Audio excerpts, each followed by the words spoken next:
Jadi ilmu diam selain merupakan kekuatan seseorang untuk menyatukan pikiran ke satu titik tujuan, juga sebuah penggalian intensif menuju diri sejati kita. Bagaimana kita bisa mengenal ruh kita sendiri yang ada di dalam badan kita ini. Sebab ruh itulah yang menjadi pengendali raga. Ruh inilah yang bisa memiliki kekuatan untuk menyatukan diri dengan semua energi yang ada di alam semesta ini. Karena pada hakikatnya, antara ruh, diri sejati ini, kita dengan ruh alam semesta itu, satu dan menunggal dari yang maha tunggal.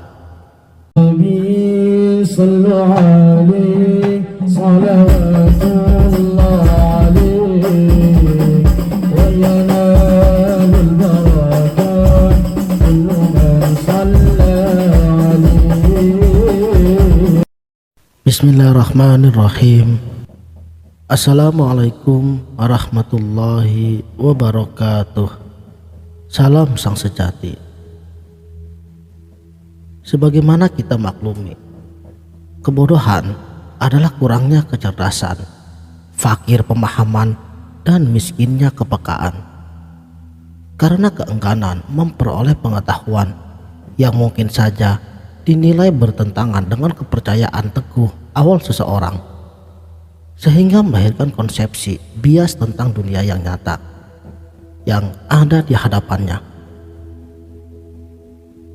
Dan ini yang acap kali sering terjadi, menolak untuk terus belajar, baik dari pengalaman sendiri maupun pengalaman dari orang lain, juga pengalaman dari dunia literatur, baik fiksi dan non-fiksi, karena terlalu nyaman dan aman berumah di dalam kebodohannya, sudah merasa penuh dan utuh.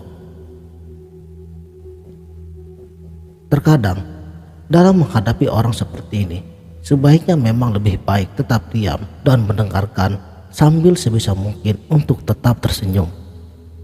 Sebab dengan diam kita akan mendapatkan kekuatan batin yang sangat luar biasa hasilnya, tanpa harus memiliki ajian ataupun ajimat dan lain-lain. Apa sesungguhnya manfaat daripada ilmu diam ini? Ilmu diam adalah untuk menyatukan semua energi pikiran, energi perasaan, energi batin, dan energi ruh yang ada pada tiap-tiap diri kita, dan mengarahkannya langsung dari semua energi yang kita miliki kepada satu tujuan tunggal.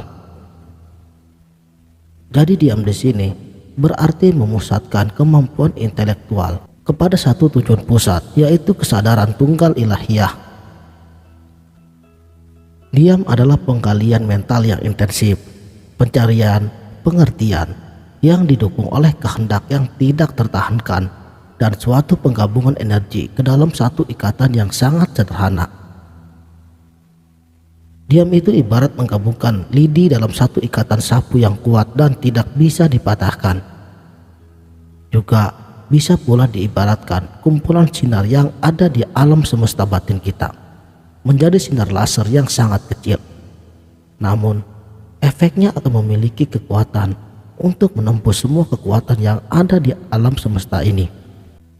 Karena zikir diam ini adalah untuk menyelaraskan semua indera, emosi, pikiran, bahkan seluruh proses fisik dan biologis tubuh, dan dibawa ke satu pusat kesatuan dan dipusatkan ke satu tujuan tunggal. Maka dibutuhkan latihan. Biasanya hidup sehari-hari kita diisi dengan pikiran, hati, emosi, keinginan, dan harapan yang tidak fokus. Saudaraku sang sejati, mulailah dari sekarang untuk menyelidiki tujuan hidup, cara hidup, proses hidup, dan akibatnya, yaitu hasil dari hidup kita ini. Untuk mengerti tujuan hidup, maka kita harus belajar dari semua sumber pengetahuan yang ada di dalam dunia batin, rasa, jiwa, dan dunia pikiran kita sendiri. Prakteknya adalah dengan zikir diam untuk mengakses pengetahuan yang telah berada di dalam diri kita ini. Makanya kita perlu untuk melatihnya. Misalnya sehabis sholat fardu, atau setidaknya di saat ada waktu senggang setiap hari. Sampai pada akhirnya, bila sudah mahir, maka akan berlanjut kepada kesadaran 24 jam tanpa pernah lalai sedikit pun. Ilmu diam merupakan keterampilan yang harus dipraktekkan. Biarpun seseorang itu dikatakan sudah memiliki bakat alamiah, yaitu memiliki kelebihan supranatural atau menjadi manusia yang sakti sekalipun. Namun jika tidak dilatih, maka akhirnya kemampuannya menjadi tumpul. Apa objek dari zikir diam yang sebenarnya? Pertanyaan seperti ini biasanya seringkali dilontarkan, mengingat biasanya meskipun mata kita memandang ke satu titik, namun mata batin kita masih membayangkan hal-hal yang lain. Dalam diam, mata fisik dan mata batin kita harus menyatu dalam satu objek. Diam adalah makom diri sejati kita. Kita tidak perlu membayangkan hal-hal yang abstrak, misalnya Tuhan. Itu sama sekali bersalahan dengan keilmuan tasawuf. Sebab Tuhan itu tidak akan dapat terjangkau dengan apapun juga. Apa yang terlihat, apa yang terlintas, apa yang terdengar, ataupun yang terasa itu bukan Tuhan. Fahami sifatnya yang sudah laisa kamitslihi syai'un. Itulah sebabnya kita diminta untuk mengenal diri kita sendiri agar kita mampu mengenal Tuhan. Sebagaimana yang disampaikan oleh para arifin billah, kenalilah dirimu sendiri. Jadi ilmu diam selain merupakan kekuatan seseorang untuk menyatukan pikiran ke satu titik tujuan, juga sebuah penggalian intensif menuju diri sejati kita. Bagaimana kita bisa mengenal ruh kita sendiri yang ada di dalam badan kita ini. Sebab ruh itulah yang menjadi pengendali raga. Ruh inilah yang bisa memiliki kekuatan untuk menyatukan diri dengan semua energi yang ada di alam semesta ini.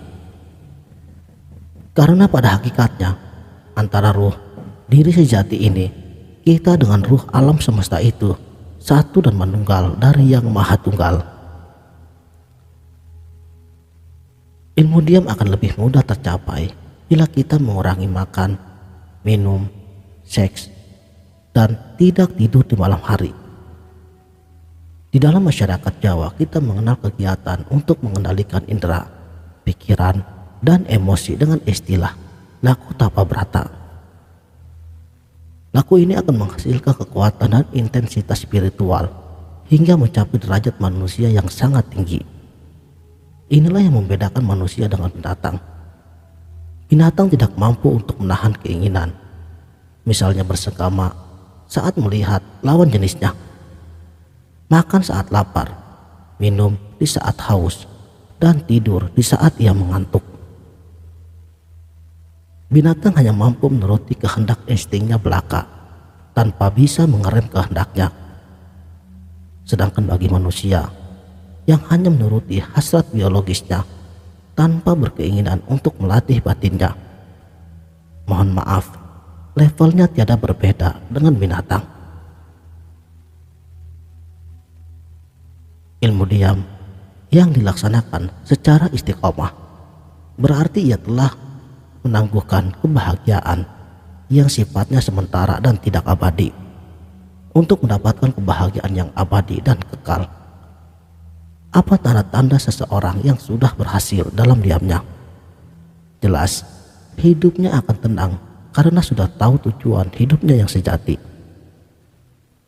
Sekarang, ia hanya menurut kehendak Tuhannya sebagai inti daripada ibadahnya. Hidup yang tenang karena tidak terganggu oleh bias pelangi kenyataan yang palsu, berubah-ubah, dan sementara. Hatinya sabar, ikhlas, dan pasrah. Dia tidak lagi mementingkan dirinya sendiri, namun menomorsatukan orang lain, masyarakat, dan umat manusia secara keseluruhan. Mata batinnya sangat tajam untuk melihat tanda-tanda atau ilham dari Tuhannya. Sekianlah, mudah-mudahan video ini dapat bermanfaat. Wabillahi taufik wal hidayah. Wassalamualaikum warahmatullahi wabarakatuh.